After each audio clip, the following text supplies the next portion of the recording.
Di awal kisah, diceritakan bahwa Dewa Cahaya mengutus 12 malaikat. Masing-masing malaikat diberi anugerah kekuatan khusus yang berhubungan dengan tugas mereka. Misi utama mereka adalah melindungi manusia dari serangan roh jahat dan para iblis. Setelah berhasil menaklukkan para iblis, seluruh kekuatan itu disegel di suatu tempat. Kini, mereka hidup dalam wujud manusia biasa. Para malaikat ini dipimpin oleh sosok terkuat di antara mereka, yaitu bernama Taisan, yang diperankan oleh mamang kita semua. Bersama rekan-rekannya, ia mendirikan sebuah perusahaan bernama Angel Capital Group. Menariknya, perusahaan ini hanya meminjamkan uang pada rentenir, orang jahat, dan para gangster. Suatu ketika, Taisan mendatangi seseorang gangster bernama Jo Yang Su yang sedang mendekam di penjara. Tujuannya jelas, yaitu menagih hutang yang belum dilunasi. Namun Jo Yang Su berdalih bahwa dirinya tak bisa membayar karena masih terkurung. Taisan tetap menegaskan bahwa hutang itu harus segera diselesaikan. Jika tidak, bunga pinjaman akan terus bertambah setiap hari. Tak lama kemudian, Taisan menghubungi anak buahnya bernama Juidol. Ia memerintahkan agar Jo Yang Su segera dibebaskan dari penjara supaya bisa melunasi hutangnya. Selain Tesan dan Juidol, masih ada malaikat lain, yaitu Kang Ji, lalu Malsuk yang sangat mahir dalam bela diri. Ada pula Wong Seng, sosok yang paling gaul di antara mereka. Juidol sendiri dikenal sebagai ahli IT yang sering menjadi andalan Taesan.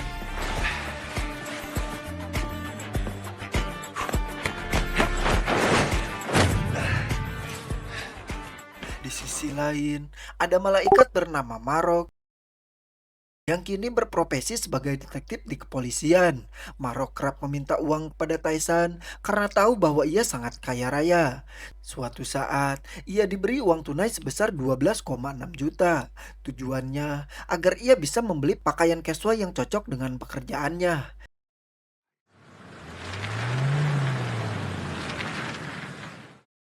Namun, pakaian itu justru diberikan kepada malaikat lain bernama Mir. Sayangnya, Mir menolak mentah-mentah pemberian itu. Rupanya, sudah sejak 10 tahun terakhir Mir dan Taisan berada dalam konflik. Keduanya bahkan sama sekali tidak berkomunikasi. Marok berusaha menengahi agar mereka berdamai. Namun Mir selalu menolak dengan alasan sibuk dan terus menghindar. Hingga akhir, tak seorang pun tahu penyebab pasti permusuhan yang sudah berlangsung selama itu. Cerita kemudian beralih pada sebuah klinik timur milik Taisan. Klinik itu dijalankan oleh dua malaikat lain bernama Doni dan bernama Bang Wol. Keduanya berprofesi sebagai dokter, namun metode pengobatan mereka berbeda dengan klinik biasa. Bahkan terlihat kasar, namun hasilnya sangat manjur. 아, 저 치료 받고 가세요. 뭐야? Penyakit yang tak bisa disembuhkan di rumah sakit lain justru pulih seketika di tangan mereka. Banyak orang yang awalnya mengira klinik itu hanyalah penipuan. Namun kenyataannya, setiap pasien yang datang berhasil disembuhkan. Bahkan kasus-kasus yang sebelumnya dianggap mustahil. 오, 이제 움직이시네. Setelah bebas dari penjara berkat jaminan Taisan, Jo Yang Su mengira bahwa temannya yang menolong. Namun, tak lama kemudian Taisan sendiri menelpon. Ia menjelaskan bahwa dirinya lah yang menjamin kebebasan Jo Yang Su. Dan kini, ia datang langsung untuk menagih hutang yang tertunggak. Panik, Jo Yang Su menyuruh banyak anak buahnya menghadapi Taisan. Tapi semua itu sia-sia. Seorang diri, Taisan mampu mengalahkan mereka dengan mudah.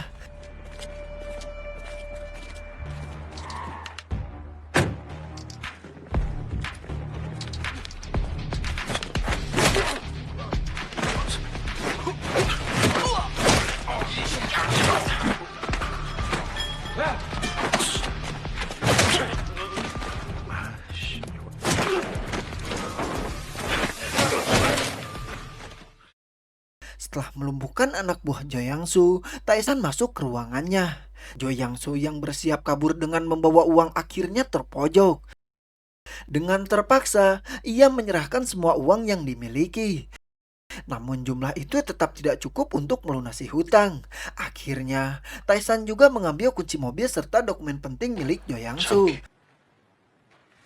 Sementara itu, Wong Sung, Kang Ji, dan Masuk pergi ke sebuah tempat perjudian. Mereka datang untuk menagih hutang dari pemiliknya. Awalnya, Wong Sung meminta kedua rekannya untuk menunggu di luar agar ia yang maju menghadapi para penjaga. Namun karena dianggap terlalu bertele-tele, Kang Ji dan Masuk memilih langsung bertindak. Para penjaga pun dengan cepat mereka lumpuhkan. Pemilik tempat itu panik, lalu menyuruh anak buahnya menangkap mereka, sambil berusaha kabur lewat tangga.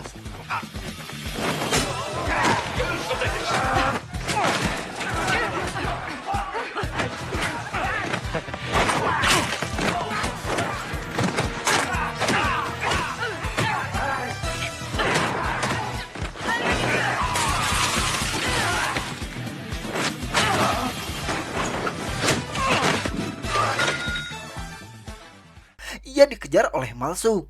Kebetulan, Doni juga muncul dan ikut memberikan pelajaran.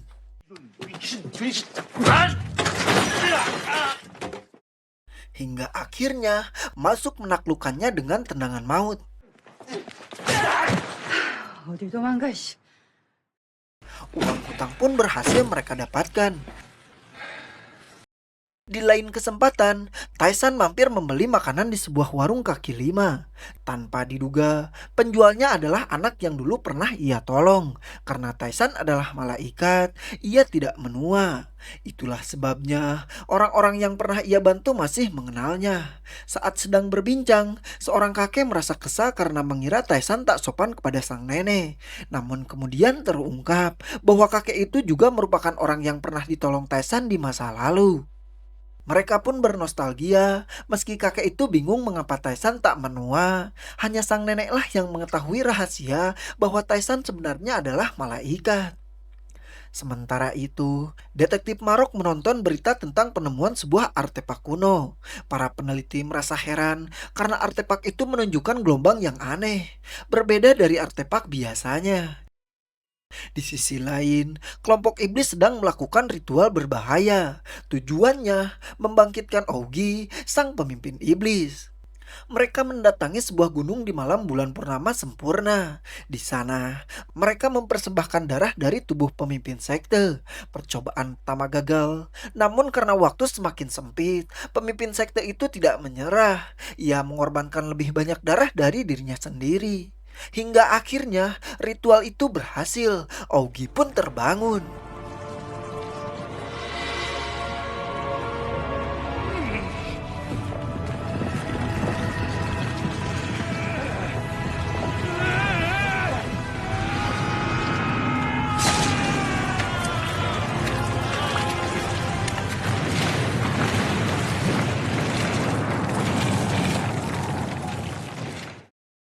Sosok iblis besar yang menjadi musuh utama para malaikat.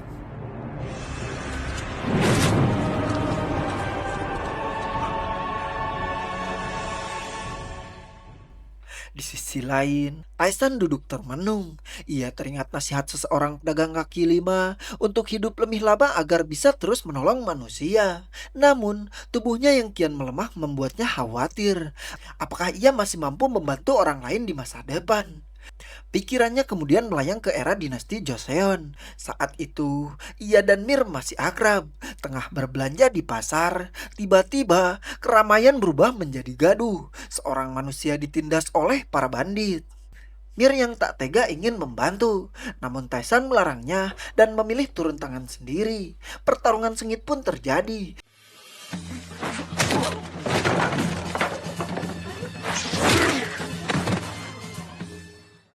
Sampai akhirnya Mir tak mampu menahan diri dan mengeluarkan kekuatannya. Seketika, para bandit terpental jauh. Menyadari bahwa identitas Mir hampir terbongkar, Taisan segera membawa pergi. Karena warga mulai ketakutan, malam harinya para warga datang ke kediaman Taisan dan para malaikat. Mereka membawa makanan sebagai tanda terima kasih. Awalnya Taisan menolak pemberian itu, namun setelah mendengar saran teman-temannya, ia akhirnya menerima. Tak disangka, orang yang sebelumnya mereka tolong ternyata menyimpan niat jahat, hingga membuat para malaikat mabuk dan tak sadarkan diri. Saat tersadar, Taisan melihat Mir telah diikat di halaman rumah.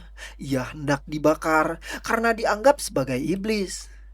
Murka melihat pengkhianatan manusia, Taisan mencabut kayu yang mengikat Mir. Lalu ia mengusir warga dan mencoba membakarnya hidup-hidup. Sejak peristiwa itu, Taisan bertekad tak lagi berurusan dengan manusia. Baginya, itulah sifat asli mereka. Kembali ke masa kini, ketua sekte iblis berhasil membangkitkan Augie. Ia meminta Augie menyerahkan kekuatannya, sambil mengabarkan bahwa malaikat Taisan dan Marok masih hidup. Mendengar itu, Augie justru merasa senang, karena akhirnya ia bisa kembali berhadapan dengan para malaikat yang dulu mengurungnya dalam batu.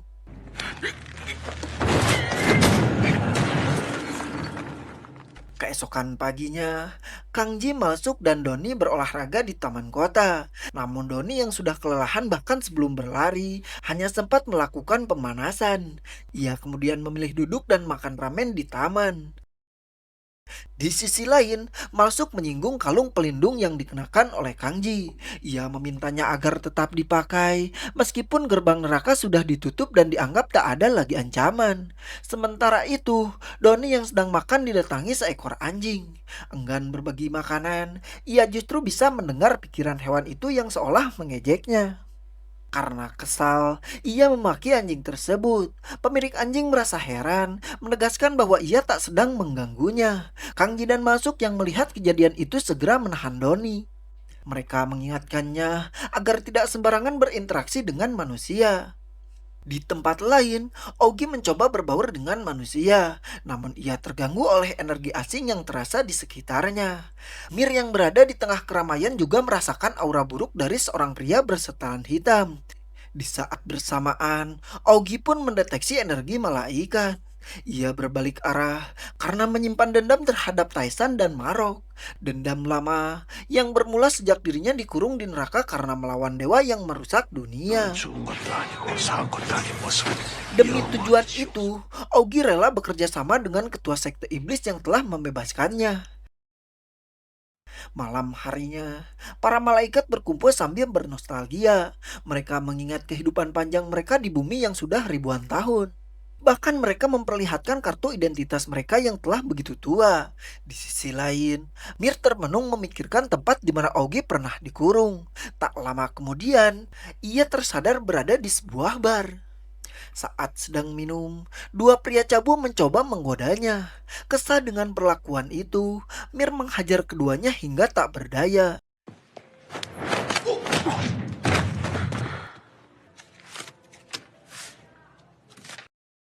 Di puncak sebuah gedung, Augie menatap kagum pada pesatnya peradaban manusia.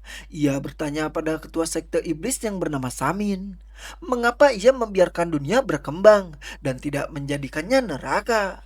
Samin yang ketakutan menjawab, setelah Hetai mati dan gerbang neraka ditutup, ia kehilangan seluruh kekuatannya. Augie lalu bertanya kembali, apa sebenarnya yang diinginkan Samin darinya. Samin menjelaskan bahwa dunia harus kembali menjadi neraka penuh kematian, dan untuk itu ia membutuhkan Augie. Ia juga mengungkapkan bahwa Hetai meninggalkan 3 batu jiwa. Batu itu dapat menyalurkan energi ke jiwa naga, sehingga kekuatan malaikat maupun iblis bisa sepenuhnya dikuasai. Jika berhasil, maka seluruh kekuatan itu akan jatuh ke tangan Augie. Namun, tujuan Samin sendiri hanyalah satu, yaitu memperoleh kehidupan abadi. Namun Augie yang menyadari niat jahat Samin memperingatkan, jika kesepakatan itu dilanggar, maka ia sendiri yang akan melenyapkannya.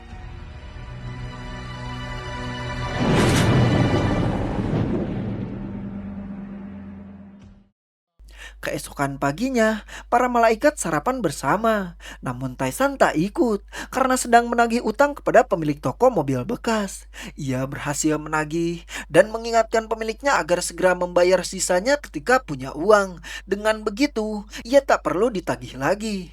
Setelah membawa pulang uang itu, Taisan merasa tubuhnya tak enak.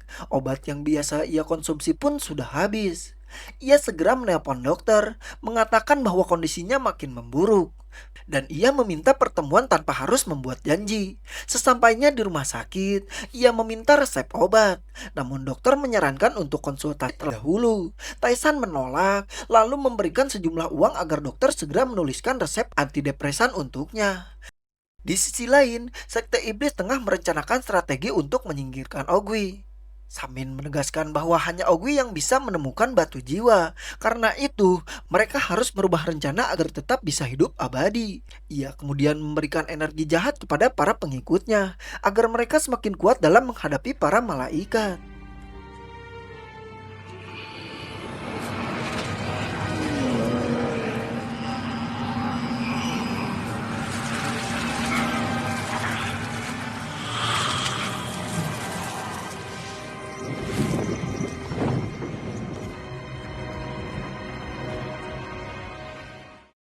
Pada saat yang sama, Marok merasakan adanya energi gelap. Hal itu terlihat dari cahaya kalung pelindung mereka yang mulai bersinar. Mir yang sedang bekerja terus-menerus ditelepon oleh Marok karena mereka yakin roh jahat sudah bangkit dan mulai membuat kekacauan. 근데?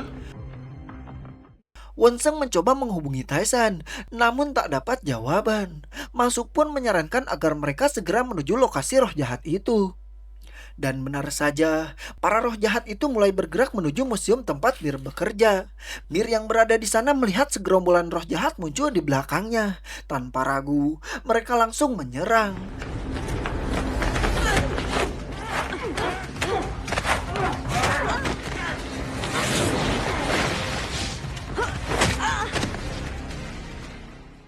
Dalam kondisi terdesak, malaikat lainnya pun datang membantu.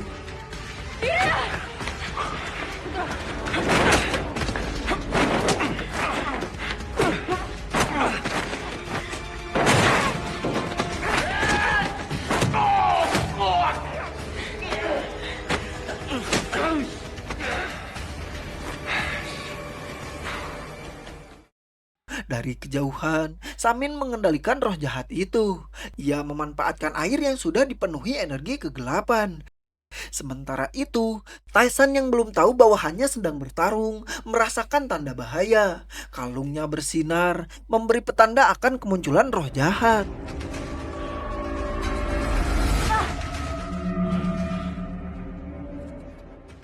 Pertarungan semakin sengit, dan para malaikat mulai kewalahan karena kekuatan mereka melemah.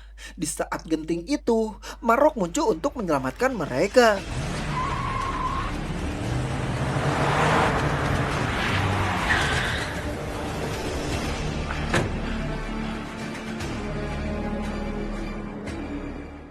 Di klinik, Bangwol kemudian memberitahu Taisan bahwa roh jahat berserta Ogi telah benar-benar bangkit.